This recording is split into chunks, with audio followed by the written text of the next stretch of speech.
হাদি নয় শুধু, জুলাই বিপ্লবের অন্যতম সেনানায়ক এবং জুলাই বিপ্লবের মাথায় গুলি করে যে আঘাত করা হয়েছে সেই আঘাতের বিরুদ্ধে তারা দাঁড়িয়েছেন। তারা অনেক আগে থেকেই জানেন আমাদের আলী রায়হান সহ যতই মাথায় গুলি করা হোক না কেন আমরা জুলাই নিয়ে ইনসাফ নিয়ে বেঁচে থাকবো ইনশাআল্লাহ।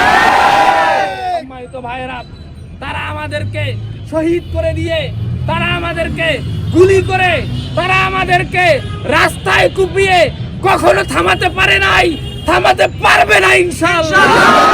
সম্মানিত ভাইয়েরা, আজকের এই বাংলাদেশ ইনসাফের বাংলাদেশ, আজকের এই বাংলাদেশ জুলাইয়ের বাংলাদেশ।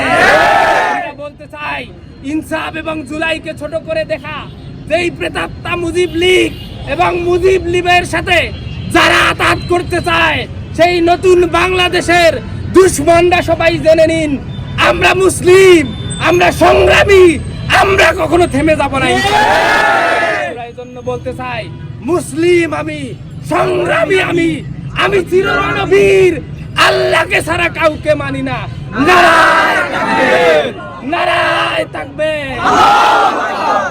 ইন্টারিমকে বলতে চাই আপনি নির্বাচন দিয়েছেন ভালো কথা, ফেব্রুয়ারির 12 তারিখে নির্বাচন হোক।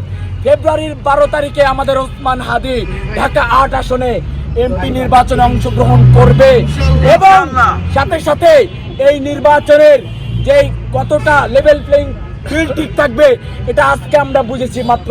আপনারা জানেন অনেক জুলাই যোদ্ধা অনেক গোষ্ঠীর সঙ্গে আপোষ করেছে, দুর্নীতিতে জড়িয়ে পড়েছে, কিন্তু ওসমান হাদি কোন গোষ্ঠীর সঙ্গে আপোষ করে না, কোন দুর্নীতির সঙ্গে জড়িয়ে পড়ে না। ওসমান হাদি ভারতীয় আধিপত্যবাদ মুজিববাদের বিরুদ্ধে সব সময় সোচ্চার থেকেছে।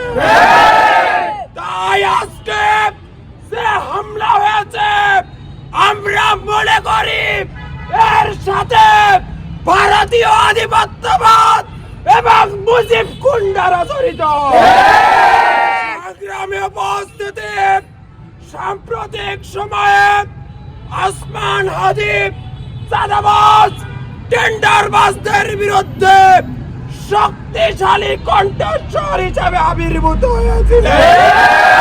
তাই আমরা মনে করি ঢাকা শহরে যারা চাঁদাবাজ টেন্ডারবাজের গডফাদার রয়েছেন তাদেরও এখানে হাত থাকতে পারে। আমরা ইন্টারিমকে বলতে চাই দ্রুত সময়ের মধ্যে তদন্ত করে খুনিদের গ্রেফতার করে দৃষ্টান্তমূলক শাস্তি দিতে হবে।